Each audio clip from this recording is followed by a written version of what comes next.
Big city mayors, meantime, throughout the country have a lot to deal with, as you know, right now. The immediate problems caused by the outbreak, enacting rules to prevent the spread, and finding a path forward for their economically besieged cities. We're talking about more of that tonight with the former mayor of Chicago, Rahm Emanuel. Mayor, welcome back. It's nice to see you again. Thanks. Nice to see you, Scott. How much do you think our cities are going to be changed by all of this? Well, first of all, they're going to be changed, but, you know, this is still a fundamental. Cities are where people like to gather for economic, intellectual, and cultural energy of their economies, and they have a gravitational pull that won't be lost.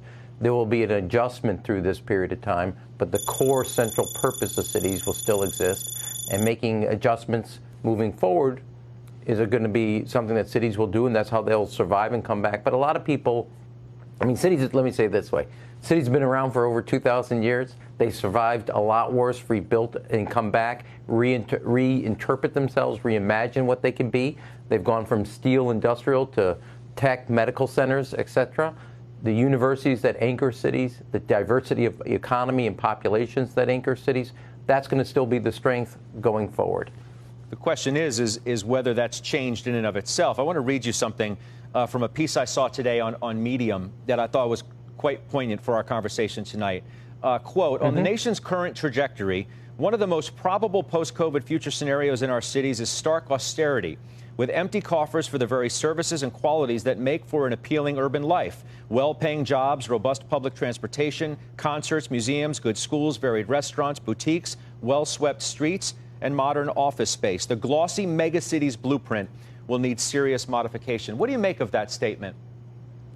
Well, you know, I think, let me take on the austerity side. I think that's why the debate in Washington is going to be very key. I have a theory of what I would call a grand bargain, which is that the federal government should take over, like they do in these crises, Medicaid and unemployment insurance in a big way. That would free up annually $250 billion at the state level on an annual basis. But the bargain is the states invest in education, they invest in transportation, infrastructure that are starving for resources.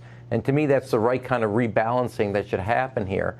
I do think, you know, one of the great things, like in the city of Chicago, it's known as a city in the garden. We have parks throughout the city of Chicago that make the quality of life, as Burnham originally planned, a great public health and a great benefit. The cultural scene will come back, and it will be reinterpreted how you do it.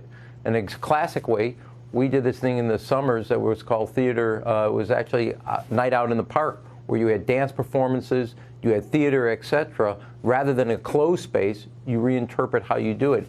That's what, and then cities are very good at reimagining, reinterpreting, and they will get through this. It will not be just a flip of the switch. There will be a process that happens that will actually allow cities to get that. And I do think, though, and there's the piece that you just read really quickly, you're going to need resources to do this. You cannot do it by trying to starve a city of financial resources. Universities will play a central role. The diversity of the workforce, as I said, will play a central role. And I think a rebargain between Washington and the states and localities would also help, where they take on other responsibilities, freeing up resources so cities can make those critical investments in both human capital and physical capital that make a city much more livable, and a place where we can call it where you live, work, and play. But you'll also learn. I'm sorry, Scott. No, you finish your thought. Finish your thought. I do think, though, you're going to find you're not just going to go back as if this was a period of time, zap, and you're back.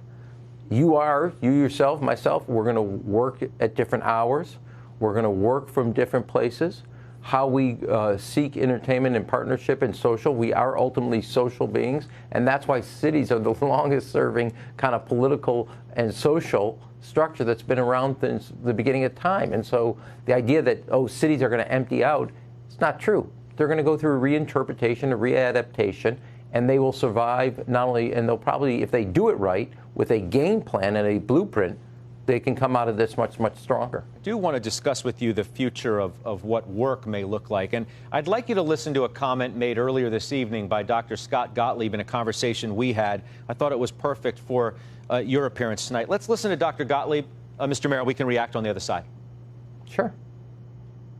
People are going to not want to go into cities for office-based work. I think you're going to see a lot of things change in terms of what we do. Some of that's going to probably be permanent, and some of it's going to be a temporary phenomenon until we get to a vaccine and we can, get to a point where we have more immunity in the population, and this is less of a threat. We will get there. This will eventually be less of a threat, but we're probably going to have to get through one more cycle with this in the fall and maybe going into the winter until we get to the other side. How about that, Mr. Mayor? Yeah, well, so here's how I look at it. Hear what Scott says, and he's probably right about that from a medical standpoint. There's been no pandemic. When you go through the last 20 years, we've had 4 or 5 of these that doesn't have another second kind of kick to it. One of the things, my view, is what are we doing to prepare? What do you say to the J.C. Penney worker, the Neiman Marcus worker, that is not going to come back to that job? My view is you want to have unemployment, great. I want you to use the 6 months you're at home, reskill as a computer coder. Reskill as a cybersecurity analyst and writer. Those are jobs that are always going to be in need, and have somebody come out of this process with a career. So we're using the time not just merely to give them unemployment checks, which are needed, but also with a skill set so they can thrive in the future. I think, to me, the question is, in the same way for those individuals, we would say to the businesses. One of the things that has struck me here, look, Target's going to be fine. Walmart's going to be fine. Amazon's going to be fine. But to the small businesses, the families that have 3 generations working in a restaurant, that's going to be the nest egg that's also going to send the kids to college. What do we provide them to come back to?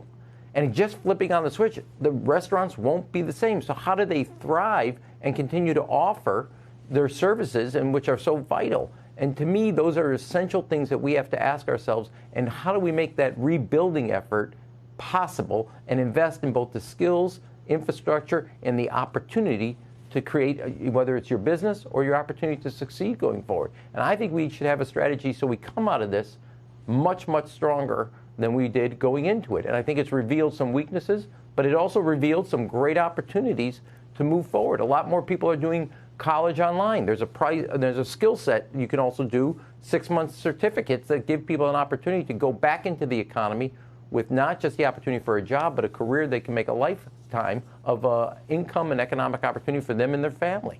That's how I would look at this. Mayor, I appreciate your time. You be well. We'll see you again soon. You too, Scott.